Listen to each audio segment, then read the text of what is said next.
Libonakala liluvindi ikusasa Lezisebenzi engaphezu kwenkulungwane okungezeNkampani yamabhasi angaphansi kwePrasa iAutopax. LeNkampani yiyona elawula amabhasi akwaTranslux kanye naweCity to City. Lezisebenzi aziyitholanga iphelele imiholo yazo kulenyanga njengoba iNkampani ibhekene nenkinga yemali.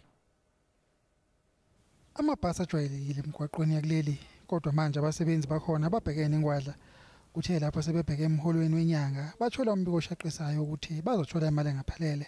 If you all of a sudden found out on a Friday at 6 p.m.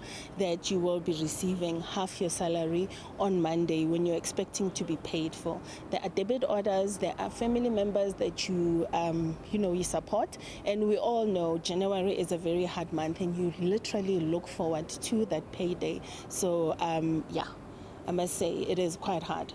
Okwenza kube nzima kakhulu ukuthi abaphathi abakwazi ukusho ukuthi lenye ingxenye esele imiholo izokhokhwa nini. Phezu kwalokho nenkampani enkulu ephethe lena iPrasa kwayona isenkingeni ngokwayo. Ungqongqoshe wezokuthutha ufikile Mbalula usanda kuxoxa ibhodi labaqondisi nesikhulu esiphezulu ekhala ngokuthi izinto zonakele kakhulu leNkampani kahulumeni. iAutopax, the wholly owned bus subsidiary of Prasa, operating the city-to-city and Translux brands, has faced operational and financial challenges for a while now. These have culminated in a serious cash flow challenge, resulting in the recent inability to pay employees their full salaries. The parent of iAutopax, Prasa, the shareholder, ministry, and the Department of Transport are working on a long-term plan to turn the business around in a difficult economic environment.